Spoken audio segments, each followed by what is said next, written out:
Alright, Shalom. I'd like to give all praises, honor, and glory to Yahweh, Ba'ashem Yahushai, double honors to the apostles, and elders of great millstone of real well, and salutations to the Akim around the world that pushes truth in sincerity. And bounce up all video with one of these false pastors, false prophets that has lead the sheep astray. I'll say I'll go through it, share with the brothers.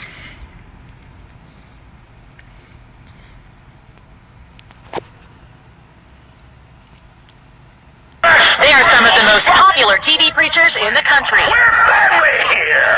They urge the faithful followers to donate generously, and in return, the Lord will bring them prosperity. I'm not going to be going to heaven and be broke when I get there. And there's no denying some people have prospered handsomely. Wow. The pastors themselves, they live like rock stars with huge mansions, private jets, and fancy cars.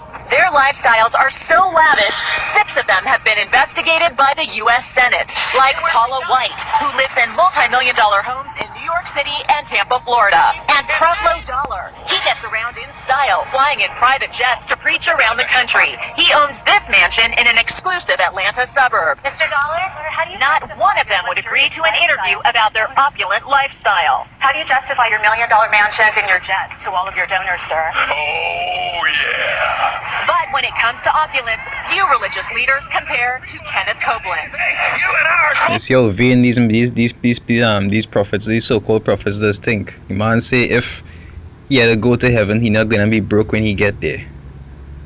Go off that song. Always have. To show you his house, we rented this helicopter so you can see his 18,000 square foot mansion valued at over $6 million. He lives in this home outside Fort Worth, Texas. It has beautiful water views and comes complete with a boathouse. But that's not all. Copeland is an avid pilot, and here's his pride and joy, a $20 million Cessna Citation jet. It's the fastest private jet money can buy. He said he needed it to better serve the Lord, and proudly... Man buy a jet worth $20 million, and he say he needed it to better serve the Lord. See these men after die, boy? Say Micah 3, verse 11, it say the heads thereof judge for reward, and the priests thereof teach for hire, and the prophets thereof divine for money. Yet will they lean upon the Lord and say, is not the Lord among us? None evil can come upon us.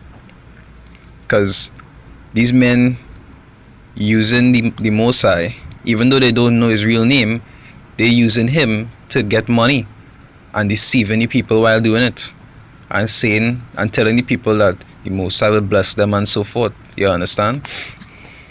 They have a reward to receive for this. They have a reward.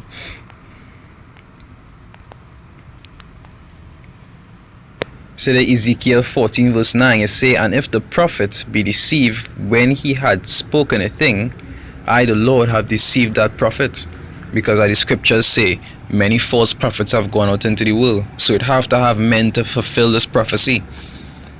You understand? The Most High put them, those deceitful prophets there to be false prophets. And what you say will happen to them? You say, and I will stretch out my hand upon him and will destroy him from the midst of my people Israel. So he just there, just like all them people there. You understand? All those false prophets talking about prosperity, having women on the pulpit, preaching to congregations and so forth. The Most High put them there for a period of time to be able to fulfill that prophecy. And when the time comes, he will destroy them.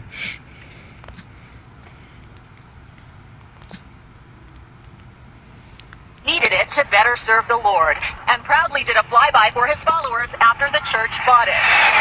Shout amen. But it's not just one plane. We found a fleet of planes registered to the church, and you won't catch him waiting in line at the airport because he's got his own, the Kenneth Copeland Airport, located right next to his mansion. I think Copeland is unbelievably greedy. Ole Anthony heads the Trinity Foundation, a religious watchdog group that worked closely with the Senate committee investigating Copeland and other TV preachers. Televangelism alone is at least a $2.5 to $3 billion industry. Untaxed, unregulated. That's right. By law, religious groups like Copeland's are exempt from federal taxes, and they No, I just say by law they are exempted from taxes. And that law is the 501c3. You understand, which makes them government owned. They don't not obligated to pay any taxes whatsoever, which is something that most people who go to church don't even know anything about. You understand? Actual registered church buildings do not pay taxes. Don't have to report how they spend their money to anyone. Amen. Copeland's church takes in tens of millions a year through donations and selling books and DVDs to his donors. She sent them a lot of money, a whole lot of money. When Christy Parker's mother died of cancer, she found diaries that showed her mother sent Copeland most of her life savings, hoping her faith and donations would cure her of her terminal disease. Now you see how wicked these men is? These people, all of them must do it. All of them, male and female pastors. They just be preying on people's desires. They'll know people that's sick. They'll know people that going through hard times in life, and they will prey on that and tell them that, hey, if you give me your money, the Most High will bless you. When the time comes, those people, those prophets will be destroyed. But as the scripture also said, the Most High will choose their delusions. So the Most High know why He allowed those people to fall into that snare, to be manipulated by these preachers. You understand? Whichever one of our people it happened to, because we know that 2/3 of our people must be destroyed. So that is their lot. What do you think of Kenneth Copeland's lifestyle? TV doesn't do it justice. Their office furniture is probably worth more than most people's houses. It makes you sick. Oh, my. Copeland refused our request for an interview, so we caught up with him at an event in North Carolina. Why you're living such a lifestyle of luxury off of church donations? I don't think we have time for this. Why won't you answer our questions? A hotel employee tried to prevent us from taping. Wait. Hold on. It's a simple question, sir.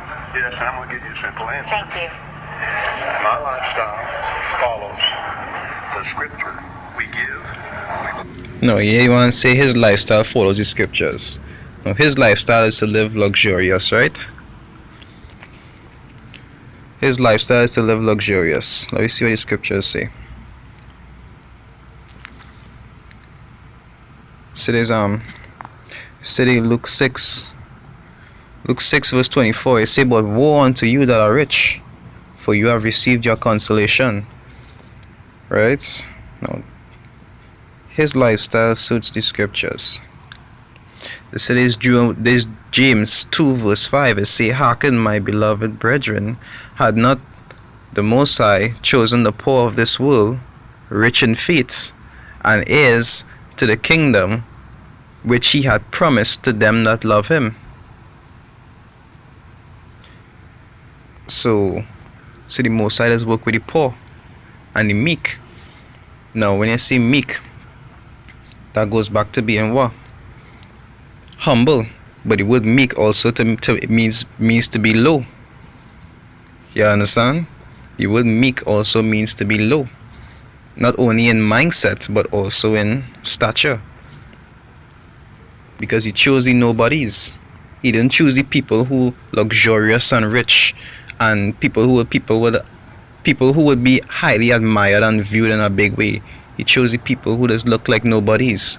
Even when the Messiah walked the earth, He did look like a nobody, because the people watching Him like, there's the king of the world, and He coming riding on a donkey, not even a little chariot, nothing. You understand? He wasn't looking like no decked out person. He was low. He was meek. He was how He was supposed to be according to the scriptures. But this man saying that living luxurious is living according to the scriptures. You understand? That is blasphemy. So the Ecclesiasticus, Salakia, Book of Sirach 5, verse, it's not 5, it's 2. Yeah, Ecclesiasticus 2 verse 4. It's so whatsoever is brought upon thee, take cheerfully, and be patient when thou art changed to a low estate. You understand?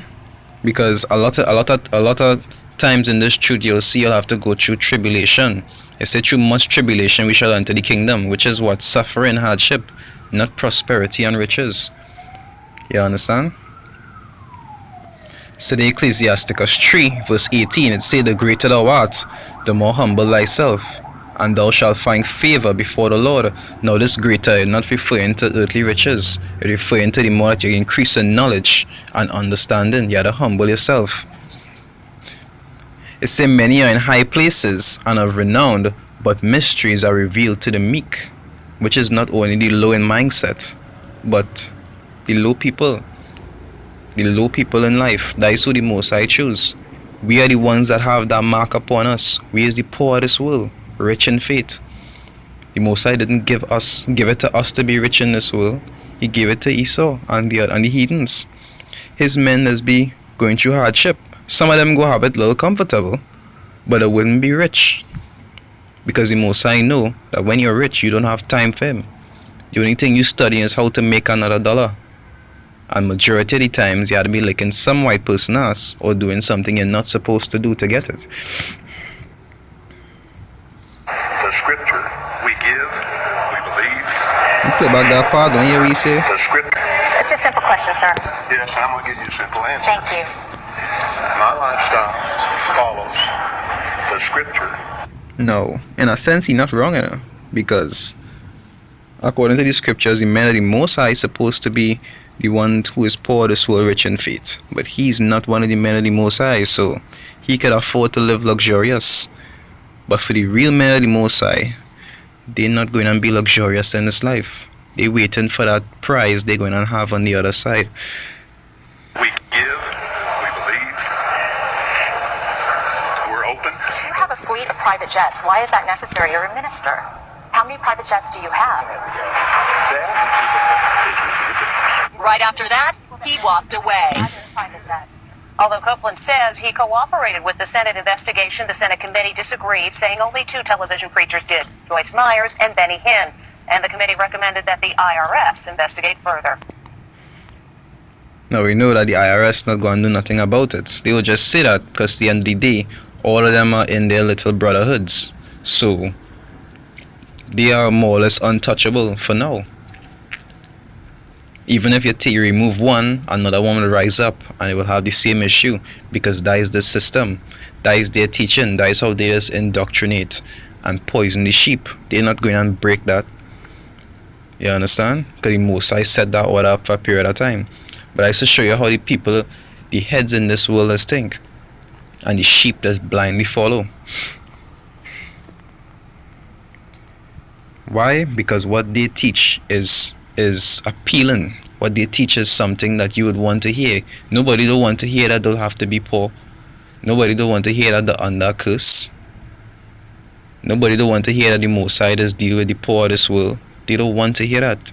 They just only follow what are songs appealing to them. As the scriptures say, they want to hear smooth things. They want to hear prophesy deceit, just because it's satisfying for them to listen to. It says there's Matthew 15 verse 14. It says, let them alone. They be blind leaders of the blind. And if the blind lead the blind, both shall fall into the ditch. So these men who lead in them will fall into a ditch, and the ones who follow in them also will meet the same fate in time to come if they don't turn back. Well, those of Israel, whichever Esau that have following them, that is them problem. Anyway, with that, I like to give all praises, honor, and glory to Yahweh, Ba'ashem Yahushai, double honors to the apostles and elders of Great Millstone and rule well, and salutations to the Akim around the world that pushes truth in sincerity. Shalom.